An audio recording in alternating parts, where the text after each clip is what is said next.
Straight ആയിട്ട് കളിക്കുന്നവരാണ് ഈ രതീഷ് കുമാർ. അത് ബിഗ് ബോസിന് 4 ദിവസം കൂടെ മനസ്സിലായിട്ടുണ്ടാവും. ചിരിക്കാനല്ല പറഞ്ഞേ, ചിരിക്കാനല്ല പറഞ്ഞേ. I am the strong contestant, Big Boss. Your selection is the best. I know that. 1 week later. Ratheesh, Yes sir. പ്രേക്ഷക തീരുമാനപ്രകാരം നിങ്ങൾ ഈ ബിഗ് ബോസ് വീട്ടിൽ നിന്നും പുറത്തായിരിക്കുന്നു.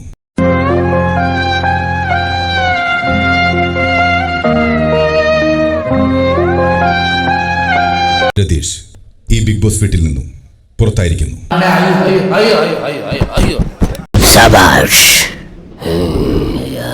രതീഷ്, രതീഷ്, രതീഷ്, ഞാനല്ലേ വിളിക്കുന്നത്? ഇങ്ങനെ ഇവിടെ തുടങ്ങാമോ? രതീഷ്, ഒരാഴ്ചയല്ലേ ജില്ലും കൂട്ടി ഇവിടെ തുടങ്ങുന്നത്. അയാളെ വീഴ്ത്താൻ ഞാൻ പോയാലേ ശരിയാവുള്ളൂ, വേറെ ആരും പോകണ്ട. എന്തൊരു ബഹളമായിരുന്നു. ഇപ്പൊ എന്തായടാ?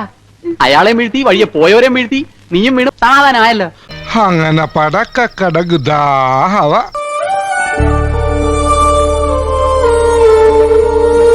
എന്റെ പൊന്നുമായിട്ട് അവരൊക്കെ അറിയിക്കണം.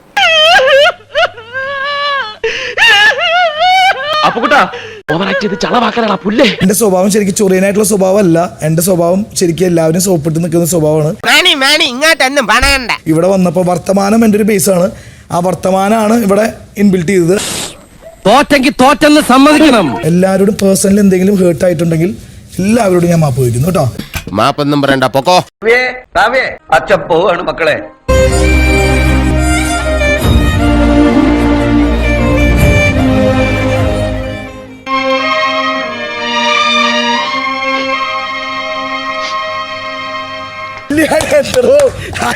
അൻസിബ, താൻ എന്റെ പെങ്ങളാട്ടോ.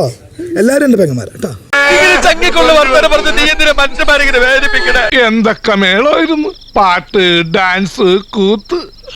എനിക്കപ്പോഴേ തോന്നി എല്ലാം കത്തിച്ചാമ്പലാവൂന്ന്. ഞാൻ പോകുന്നു. Bye bye.